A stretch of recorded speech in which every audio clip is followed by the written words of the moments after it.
কাঁচা বাদাম গানে রিল বানিয়ে শরীর প্রদর্শন করে যিনি রাতারাতি ভাইরাল হয়েছিলেন সেই অঞ্জলি অরোরাই নাকি আজকে মা সীতা। হ্যাঁ, আপনি ঠিকই শুনছেন, এই রকম ভাবে শরীর প্রদর্শন করে যিনি রাতারাতি ভাইরাল হয়েছিলেন তাকে নাকি দেয়া হচ্ছে মা সীতার রোল।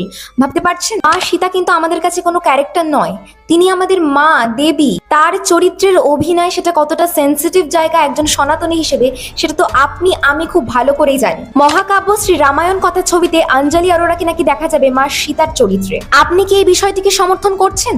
আপনার মন্তব্য কিন্তু এখনই কমেন্ট করে জানাবেন। যে মেয়েটি এভাবে শরীর প্রদর্শন করে ভাইরাল হয়েছিল রাতারাতি, সেই মেয়েটিকে মা সীতার চরিত্রে মানুষ অ্যাকসেপ্ট করবে কি করে? আর যদি সমর্থন না করে থাকেন তাহলে একজন সনাতনী হিসেবে এর বিরুদ্ধে কথা অবশ্যই বলবেন, কারণ মা সীতা কিন্তু আমাদের কাছে শুধুমাত্র একটি চরিত্র নয়। মা সীতা কি শুধুই আপনার কাছে একটি কাল্পনিক চরিত্র, নাকি উনি আমাদের কাছে দেবী? এই কথাটা ভাবার দরকার আমাদেরই। আবার অনেকে বলছে তাকে পুরনো ইতিহাস দিয়ে বিচার না করে তার অভিনয়ের দক্ষতা দিয়ে বিচার করতে।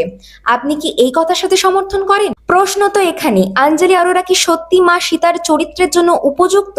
এরকম কাঁচা বাদাম গানে শরীর প্রদর্শন করে রিলস বানিয়ে যদি মা সীতার চরিত্রে অভিনয় করার সুযোগ হাতের সামনে চলে আসে, তাহলে সত্যি আর কিছুই বলার থাকে না।